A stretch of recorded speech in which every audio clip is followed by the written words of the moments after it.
Hi, hello, welcome, or welcome back. My name is Elmo, and today I'm telling you what I'm reading in June. So, I was meant to be back, and I wasn't because I had a chest infection. There you go. I tried to film a bunch of stuff. I filmed a tag, I filmed a wrap-up, I filmed like 2 reading vlogs that didn't really go anywhere, and then I realised I have to edit all of that into a thing. No. It's been warm where I am, and this office retains heat pretty well, to the point where it can be 10 degrees hotter in here than it is outside. So, when it's 24 degrees outside, it gets pretty unbearable in this room. And running my computer, which I need to do to use it, turns the temperature up even more. That's not been an option, so that's why I was gone. Great. Now we've got all that cleared up, let's talk about what I'm reading in June. I am technically behind on my Read What You Own challenge. I think I need to have read 2 more owned books to be on track, so that's not great. However, there are numerous books that I've started and not finished that I could potentially finish if I reinvest in the story of it all. But as for books I'm actively reading, I've got a couple of library books and a couple of my owned books. So library wise, I'm reading the 4th installment of Martha Wells's Murderbot Diaries, which is Exit Strategy. I'm reading them as ebooks rather than audiobooks because it's just easier for me to process the information when I'm reading the physical words. I can reread a sentence and stuff until it's in my brain, so that's why I prefer reading the physical words over audiobooks that kind of just can disappear and I'm I don't know what's just happened. But that's one of the books I'm reading. I've almost finished it, and then I have an 8-week wait roughly for the next one, so yeah, I am really enjoying the series. I think it's a nice, it's relatively truthful adaptation to the books. But yeah, I think it's a fun time. Another library book that I took out this week was Oversea Under Stone by Susan Cooper. Oversea Under Stone is the first in the Dark is Rising sequence. So it is a 5-book sequence, I think. I own a copy of The Dark is Rising. I watched the film adaptation when I was younger and it was alright. Had Christopher Eccleston in it, which I was like, oh my god, it's the guy. And I think it also has the kid that played Kato in the Hunger Games movie adaptations. I mean, don't quote me on that, but I have The Dark is Rising book, and on the inside cover it lists all the books in the series, and that is not the first one. So the completionist that I am, I've shelved that for now and I'm gonna read the first one first. And I heard really good things about these books. They are beloved to many and I haven't read them before, so why not? So I'm reading that. It's an interesting time. I'm also currently listening to Percy Jackson's Sea of Monsters. I read The Lightning Thief years ago and I wanted to read the rest, but they were my older brother's books and he had got rid of them by the time I started reading them. He had the first book and the last book, and there's a few in between those, and I feel it's kind of important. You can't really make the leap, so I'm finally reading the second one. It's a great time as well. There's a lot more to it than the films. Of course, we don't talk about the films, but that was kind of my introduction. Those were all I had for a while, and now I can replace the memories of those with the book, and it's a good time. It's a really fun time. I am enjoying it. Which brings us now to owned books. I have a few on the go at the moment. Lord of the Flies is an ebook that I started reading last year. I was going to buddy read it with one of my pals, but she had the audiobook and she flew through it. I have not.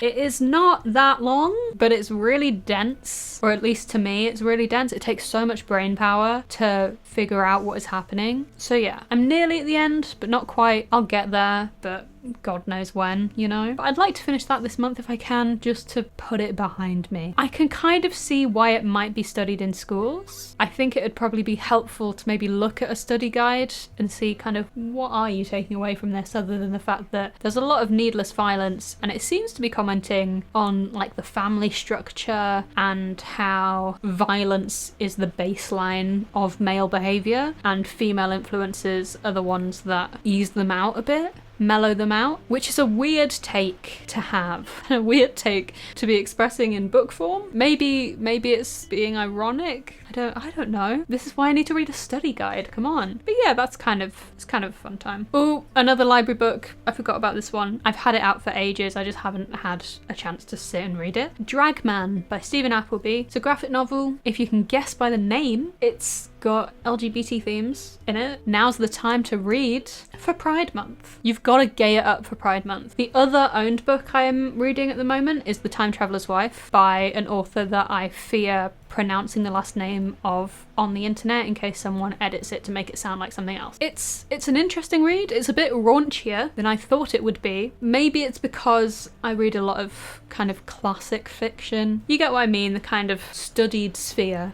The canonical, the literary canon realm are the things I typically read. So imagine my surprise when I have a book that is very much intended for a specific adult audience, and on the first 5 pages there's explicit reference to toe sucking. But I'm incapable of ever DNFing books, even if I don't like them. It's why I have the book that I will not name on my shelf still. It's on the shelf and it is waiting for the day I pick it up and hate read the rest of it. Anyway, Time Traveler's Wife. You may think, that's a long book. I've seen that in a bookstore before. That's a pretty hefty chunk of a book. And you'd be right. It's just shy of 600 pages. I read in the below 300 page range. So long books are not my typical go-to. True, it is a long book. The only other long book I've really approached recently has been Wheel of Time. I read half of it, which is still pretty good. I read 400 out of 800 pages in like a month and a half. Incredible. I have the other 400 pages to read, but we'll get there later at some point. Let's call it a September job and just... That's really loud. I'm gonna make you see it. It's really, really raining. Yeah, so I'm not typically a long book reader, but I will admit I have a few long books on my shelf, and I'm trying to undo the shame I feel around not finishing books, particularly longer ones. The whole point of longer books is that they can take their time with what they're telling you. I really hate this rain, y'all. Anyway, I do feel bad when I take longer to read long books, but that's the point. Oftentimes they are denser, they have more to them, and they take it at a slower pace, so it's more boring, and there's not all the kind of action and emotion happening quickly that's drawing you into reading the next thing. It's leaving you with things to process, which is going to take time. Trying to accept that as a fact and approach my longer books with fear, but also the knowledge that it's going to take me a while. So there you go. Started reading Time Traveler's Wife. The whole time travel concept, obsessed.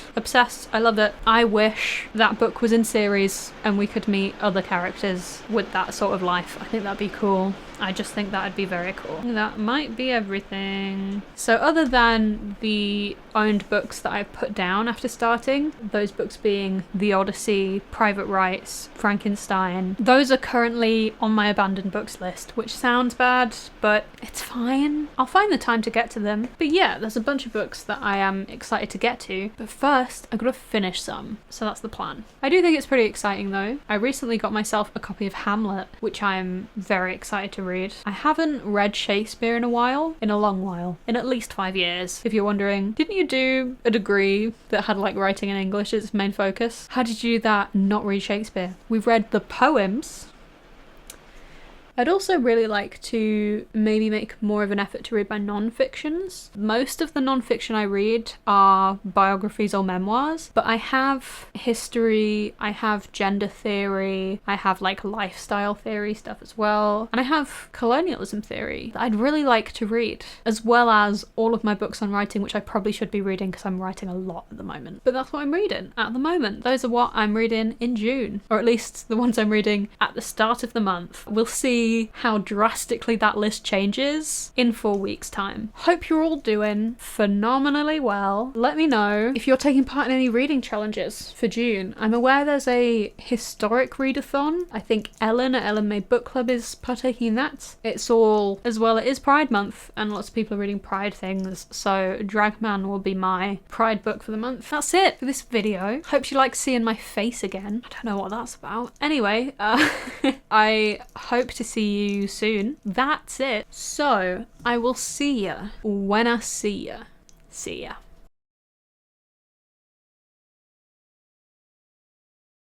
You probably can hear the rain, by the way. Sorry, there wasn't really time to film this other than right now. If it starts storming, I will be upset.